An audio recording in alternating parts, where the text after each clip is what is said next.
folks, I'm Vasel, and welcome to my top 10 real-time games. A game in which you play it, at the same time as everybody else. And there's a lot of these games. This is kind of a genre where there's a lot of these games that I just do not like. And you won't see many games on the list where you turn something over and everyone slap the table. I call those slapping games, the first person to see something. There's a lot of those games that exist. But there's a lot of games where a running timer is part of the game itself, and I really enjoy them. In fact, I have 10 games on my list that I think are fantastic. Number 10 is Space Cadets Dice Duel. Now, this one actually might be higher, but there's another game that's higher on the list that has made this one go down a bit. But Space Cadets Dice Duel is a team versus team game in which you each control part of a ship, and you're moving these ships around trying to shoot at each other to take the other one out. And you do so by rolling dice as fast as you can, and so you have one person running the engines, and they'll do something, and they'll tell the captain that the captain can do this. Someone else might have the guns or whatever, and you're rolling dice as quickly as you can, and it's frenzied team versus team, and I just like it. Number 9 is Panic on Wall Street. Panic on Wall Street is a game with two winners because half the players are bankers and half the players are investors and essentially or run companies, and one side has different companies and they're going to go up and down in the stock market, and the other players are bankers investing in these different things.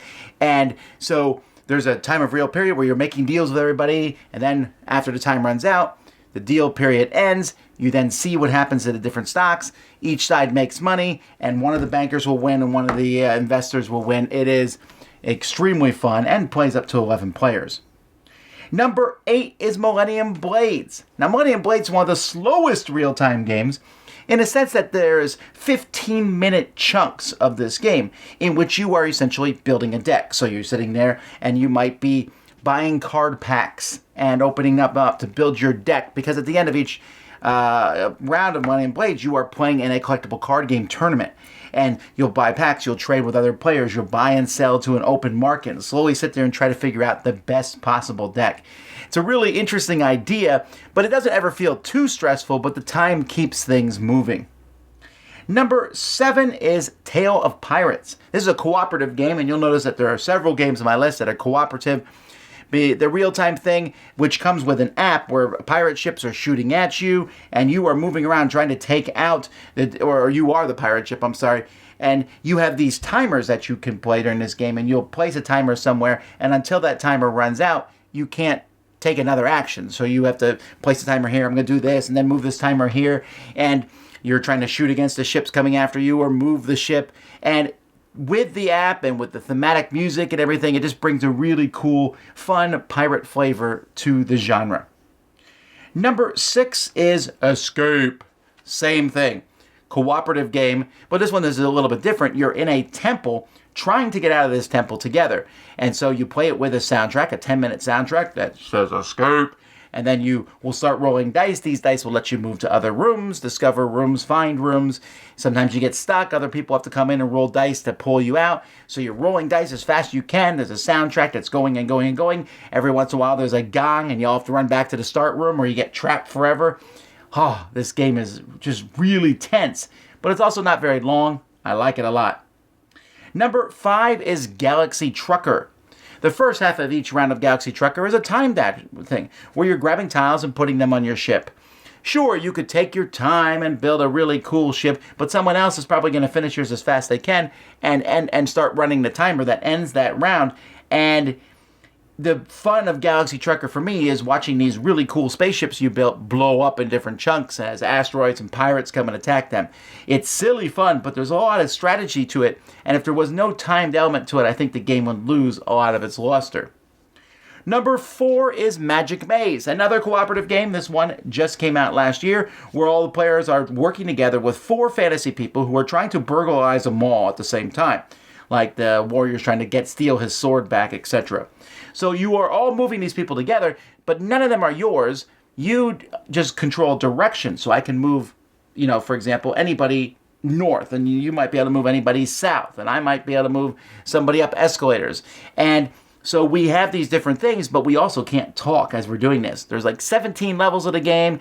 There's one expansion with another on the way. It is really fun and frenzied Magic Maze. Number 3 is Stellar Conflict. Stellar Conflict is one of the shortest games that I know. In fact, it's easily the shortest game in this list, where you have a deck of spaceship cards. You say go, you start putting these spaceship cards anywhere on the table you want.